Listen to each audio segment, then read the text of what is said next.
A Reddit user by the name of Joe and a friend would make their way to their nearby arcade spot. While playing Galaga, a classic top-down shooter of the arcade genre, Joe would notice something out of the corner of his eye.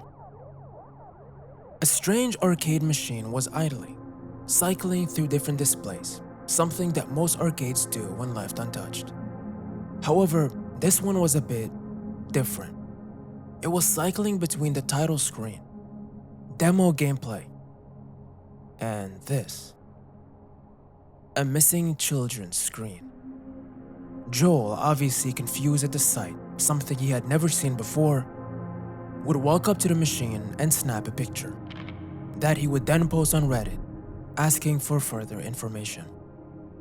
And as it turns out, Joel would discover that he was far from the first to post about this. Missing kid poster displayed on a retro arcade game. A 40-year-old ad of missing kids appeared on a vintage game machine in a retro arcade tonight. At the arcade, when this unsettling screen showed up on a mini golf game. Missing children arcade machine campaigns. How many were there? For years now, the internet has been on an active search and investigation about this exact mystery of the strange arcade machine with missing children as a display screen.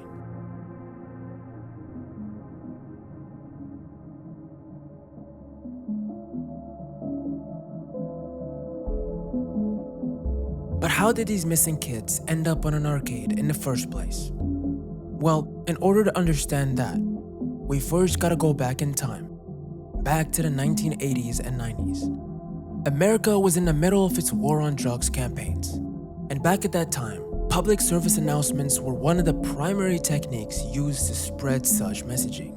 They were put on everything that can grab people's attention: television, radio, movie theaters, VHS tapes, and yes, even arcade games. One of the most known arcade game PSAs that is widely remembered till this day is the "Winners Don't Do Drugs" screen, an anti-drug slogan that was included in arcade games imported into North America from 1989 to 2000 that would flash on screen whenever the arcade machine was idling. However, what was strange about this screen was that it's the only missing child poster to end up on an arcade. A strange yet perhaps effective place to put it. This specific arcade that has this is the Senti model from Bali Incorporated, and mainly under mini golf and give me a break machines. On a 2017 interview with Dennis Coble, a video game programmer and designer who worked on mini golf, Dennis would be asked about this exact poster and about where it originated from. He said, "I really don't know who initiated the missing kid project, but it seems likely the FBI did request it. You have to remember though that Sente was a very small company, and I would be very surprised if the FBI knew of us directly. Perhaps they approached Bali, and then maybe the requests and materials were filtered down to us. Really couldn't say."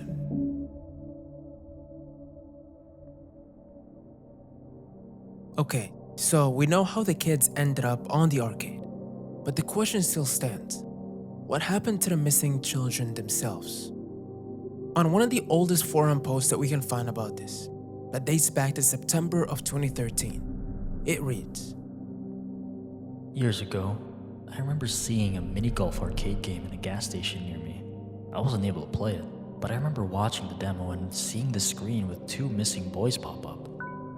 That was the only time I have ever seen that done in an arcade game. Although I have read suggestions that other Ballet Sente games, perhaps Give Me a Break being of them, also did this. I always wondered what became of the two boys showed in mini golf and recently decided to look into the cases. Downloading and playing set 2 of mini golf in MAM, I took a screenshot of that particular screen and took down information on the two boys. Taj Allen Merriman's fate was easily found. It seems his was a family abduction and he was found safe about July 12, 1985 in Georgia. That was the date the mother was arrested for the abduction according to the Beaver County Times. I haven't been able to find anything on the other boy though.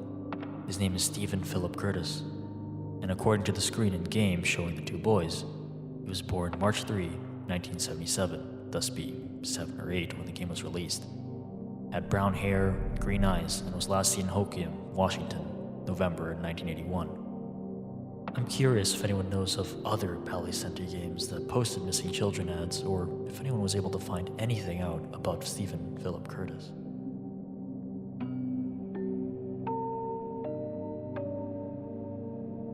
Looking through newspaper records of that area, people were able to find a mention of Stephen in a missing people's board from 1993, a whole 8 years after the release of the arcade and the first poster. But the most interesting part is that Stephen is classified as parental kidnapping, leading us to believe that maybe it was a parental custody case similar to Taj. But if that was the case, how come it's been 8 years and Stephen is still classified as missing? Under the forum post, someone would reply with a lead. I have always enjoyed trying to track people down. That being said, I can say that I am fairly certain, not 100%, that I have found Mr. Curtis alive and well and living a short distance from the city he was last seen in back in the mid-80s. The age is correct, however, I wasn't able to verify the birth date, which would have made it a 100% match. Here is what I found. Looking at the records linked to that name, we do indeed find a Stephen P. Curtis, who was born in 1977, the same birthday as a child, and who currently lives in Lacey, a city on the outskirts of Seattle, which is only an hour drive away from Hoquiam, Washington, a town where Stephen lived in as a kid and where he was initially kidnapped. This Curtis not only lives in the same general area, but also is the correct age, making him a great contender for the real Stephen P. Curtis. With the fate of Taj being concluded, and a contender for Stephen being found, many would believe that this would be the conclusion for this mystery. However, it would still not be over, because Stephen and Taj are not the only ones that showed up on Sente arcade games. There still exists 2 other separate missing children posters that can pop up on other Sente games. These were added later on, making them more rare to come by, and these being one of a Melinda Marie Smith and April Rose Yates, and Daniel Godfrey Owens and Charles Brandon Morris. And while you could say that the mystery of Taj and Stephen has likely been concluded, these children, all 4 of them, no info can be found about online, in any newspaper, or on public records. 4 children whom eerily the only lasting record of them ever existing is on an obscure arcade console, a mystery that will forever be immortalized within an old arcade game system, where 1 minute you're playing a game, and the next you're staring at the faces of missing children from 4 decades ago.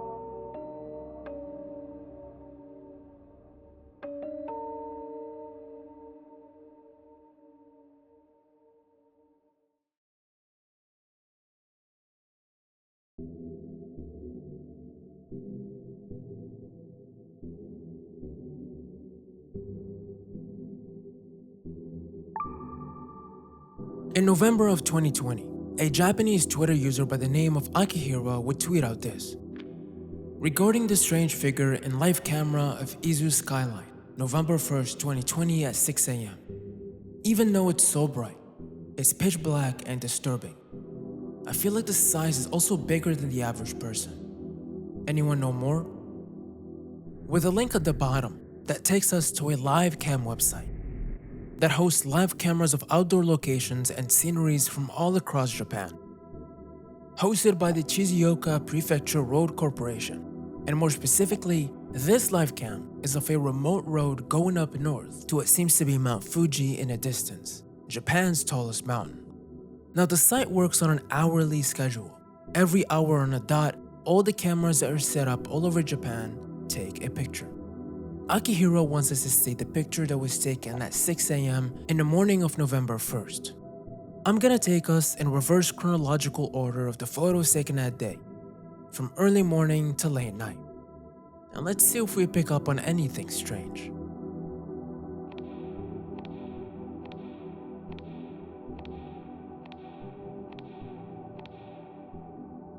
Did you see it? Let's go back.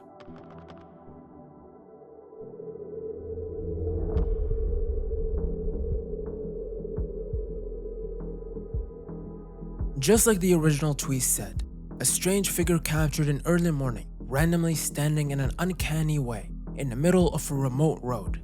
And even though it is daylight, the figure is pitch black with no shadow. Looking up the general location on Google, I found this exact road where this picture was taken. South of Mount Fuji, right next to the Izu Skyline observation deck, a winding road that diverges into two. Right there in that spot is where the figure stood. And besides a few towns scattered around the area, this road is pretty much completely remote.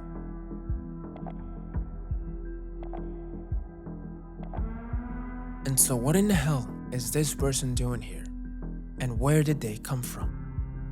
There's absolutely no vehicle in sight to be seen in the picture, which means the only way they could have gotten here is if they hiked their way up here. And even if they were just a passing by walker, why would they be just standing there awkwardly in the middle of the road?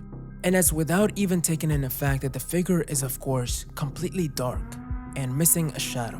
And what makes this picture even more unsettling is the fact that the original tweet also mentioned that the figure seems to be a little bit too large for a regular sized person, a claim that would cause disagreement in the replies. To figure out if this was true or not, I decided to calculate this myself. Since I had the exact location where this was taken, I was able to measure out the exact width of that road using the Google Maps distance calculation feature, which came out as exactly 8 meters wide, a standard width of 2-lane roads in Japan. Using this width of the road and comparing it to his size, I found that his height should be approximately 2.2 meters tall, or 7 foot 2 inches. That is, by all standards, extremely tall, especially in Japan where the average height of a full-grown man is 1.7 meters, or 5 foot 7. Okay, so there seems to be a mystery shadow person captured standing ominously in the middle of a road in Japan, and also seems to be, strangely, very large in size. There is absolutely no explanation about what it is or who it is, making the whole thing curiously strange. But this is where it gets a little complicated, because the truth is, I lied. Remember when I showed you all the other pictures of the other time frames? Well, the other photos I showed you were actually not taken from the same day that this picture was. They were instead taken from a different day in November, because the live campsite only archives photos up to the last 7 days, meaning all pictures taken are gone within a week after they go live. And the only way to find these older pictures is if they were archived by a third party. And using the Wayback Machine, we can find these archives from November of 2020, but not from November 1st. And due to this, we arrive at an obvious conclusion, that if we can verify that this image was indeed the raw photo taken, then that brings in question the validity of the image. The user who originally posted this picture seems to be the first and only one who's seen and posted about it. No other record can be found before this tweet, which it itself was made 5 days after the date. That means that by the time this tweet went live, the image was still up on the website, and the link that Akihiro gave still led to that image, meaning it was possible for people to verify it right then and there if the picture was actually taken or if it was faked. And based on the replies under that original tweet, it seems like it was indeed real, as no one is questioning the validity of the picture itself. Also, the Twitter user who posted it doesn't really seem like the type to make something up and post it online. Their Twitter account is, well, extremely ordinary and have been active since 2012. It's full with pictures of their food, their dog, locations they've been at, news from around Japan, and other ordinary things. And so, it really does seem like this person just happened to check out that page at that certain day and happened to see something that no one else did or was meant to. So, what exactly is going on here? The other possibility is that this was a prank, that someone, knowing that there's a camera there that takes periodic pictures, maybe just stood there perfectly on time in a dark bodysuit or placed some sort of cutout of a silhouette to create an outrage online. which obviously worked. The other possibility is that this was just a regular person who just happened to be over 7 foot tall and was just passing by at the right time in the right place. This is by far the least likely outcome in my opinion, purely based on the composition of the shot. The fact that the figure seems to be completely still and facing the camera in an unnatural way. Other than these facts that we know, everything else is just speculation. This really seems like one of those online mysteries that will truly never have a conclusion. But until then, the question still stands. Who or what is the figure in the Izu Skyline live cam picture?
No matter how much the YouTube algorithm tries to moderate the website to bring it as close to the family-friendly platform it markets itself as, its immense size proves to be a weakness to exploit for those who wish to use it for their own twisted ideas.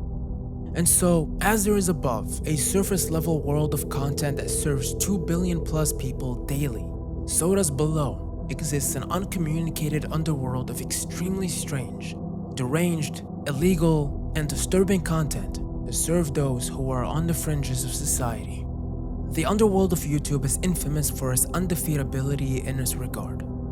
But from time to time, however, someone comes in contact with something that accidentally surfaces up into the normal side of the website. User 9472 seems to be one of those accidents that surfaced from obscurity. The channel is filled with extremely strange and abstract videos ranging from a few seconds long to a couple minutes. And while some have a description, none of the videos have any titles. You can find videos that range from a slideshow of interior environments to absolutely horrifying scenes and glitched out visuals. And while some have theorized that perhaps the videos on the channel have some deeper, darker meaning behind them, on first look, one can mistake the channel as nothing more than a strange art project or some sort of online ARG, which it most likely is. But it's not really what the channel does that brought attention to it. Rather, it's what initially seemed like the myriad of unidentifiable footage and lost media that the channel seems to hold. Within user 9472's videos, there are a few of them that stand out from the rest. These ones, unlike the others that seem like they were made by the user themselves, are obviously taken from other sources.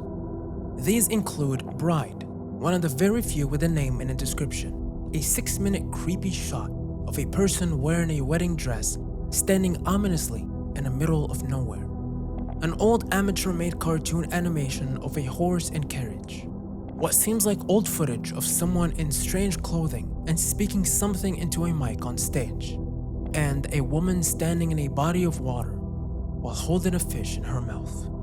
An extremely strange collection of footage, seemingly random, and for the next year, would stay completely unknown. User 9472 would continue posting strange and obscure videos for the next year, with no leads to follow and no further information given on any of the contexts.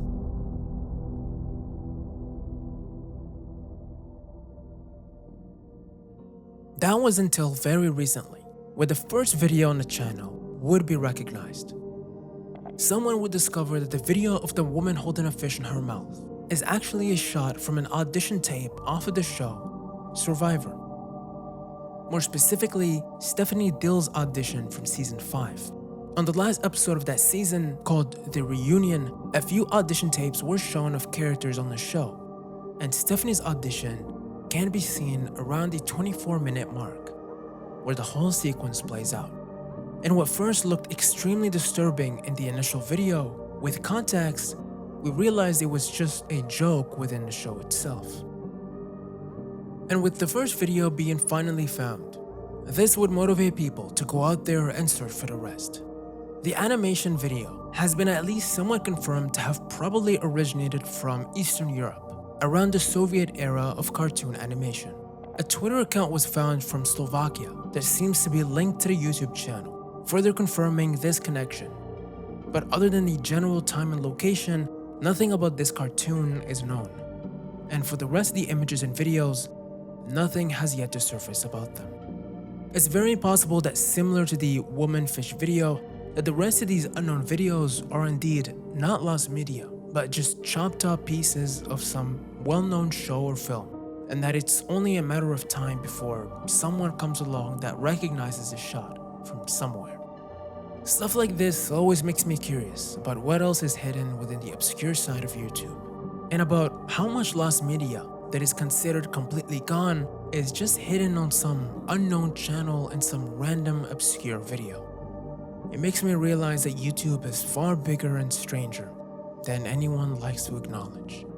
And user 9472 is just a small speck of that hidden world.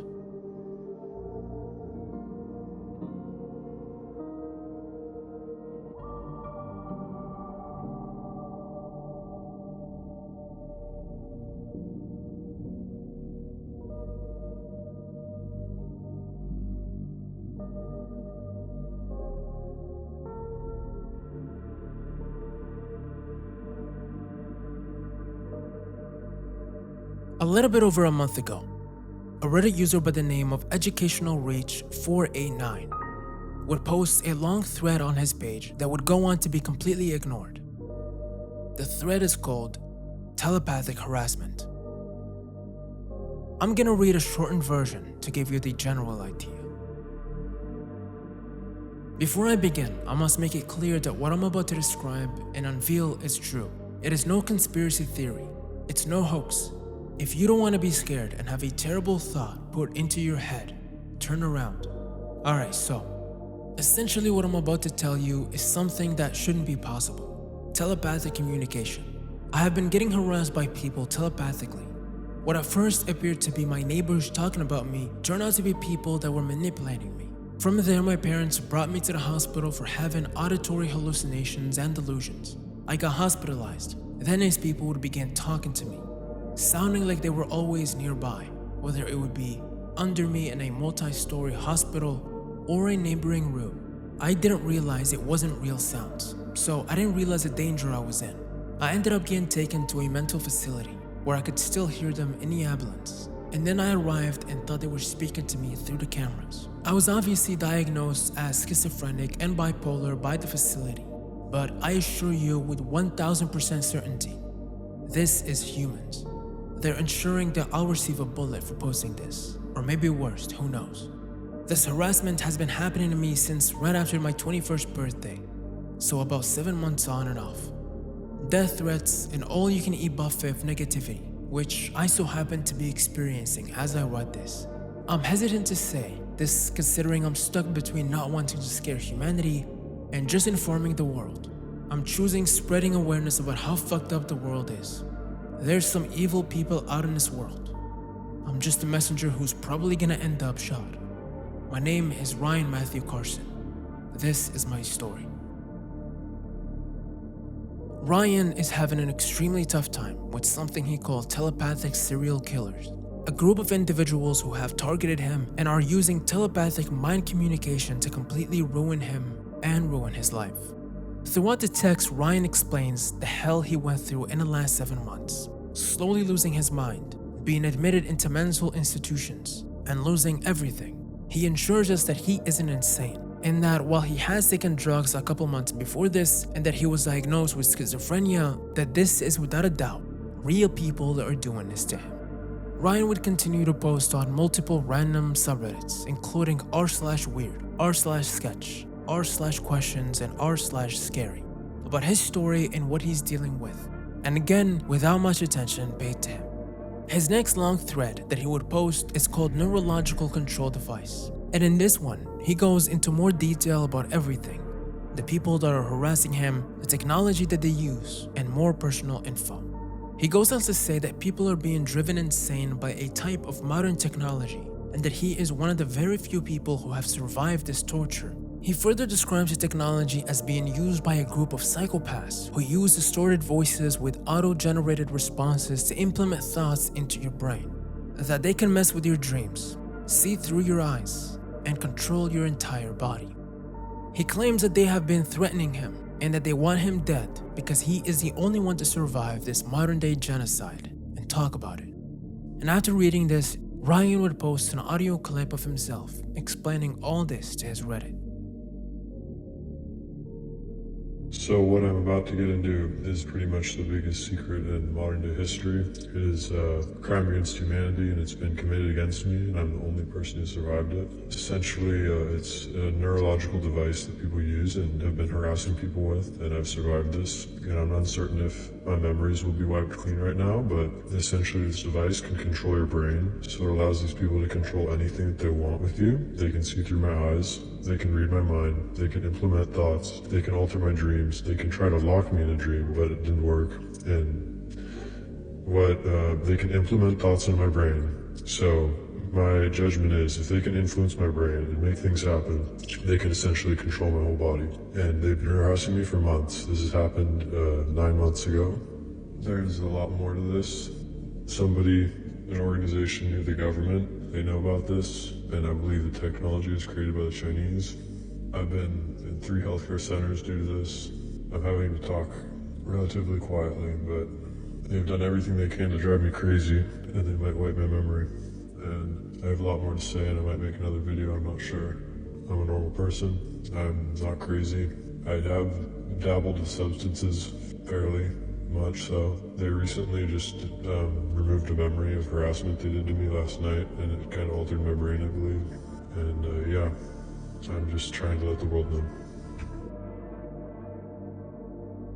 This video, as of the time I'm writing this, has been uploaded a week ago, with no further information coming from Ryan. What exactly is going on here? We have a person who seems to be trying to expose some sort of conspiracy that's going on with his life, about a group of people harassing him and messing with his mind. Looking through Ryan's old Reddit posts, we find him posting about surfing, being active in subreddits like Ask Reddit, and we also curiously find him being active in subreddits about psychedelics. In fact, right before starting this telepathic harassment episode, his last Reddit post was a question on the r/Shambhala subreddit, asking about tickets, a music festival that is notorious for its heavy drug abuse. Is it a coincidence that this took place right after? Or the fact that even in his own thread, he speaks about taking drugs months before he began hearing voices? Something that he says has nothing to do with it, cause it's all real people. According to the National Alliance of Mental Illness, causes of this temporary state of psychosis can be due to sleep deprivation, certain prescription medication, and the misuse of drugs. One of the most known one of this is LSD, or any type of psychedelic. It's entirely possible that Ryan's interest in psychedelic drugs peaked during his visit at Shambhala Festival, that he maybe took an amount that was way too much for him, which triggered a drug-induced psychosis, leading him down a dark path of hallucinations and torture. And becoming desperate for help, he would come to Reddit of all places, where his cries would be ignored. It's quite disturbing to see with your own eyes a person slowly losing their sense of reality, and on Reddit of all places. Whatever the case might be, I would ask for anyone to be respectful to Ryan and to not harass him under his posts.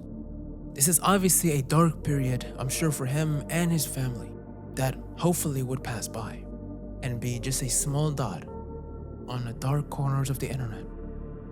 And that's gonna be it for today's video. I hope you've enjoyed your stay, and I will see you very soon.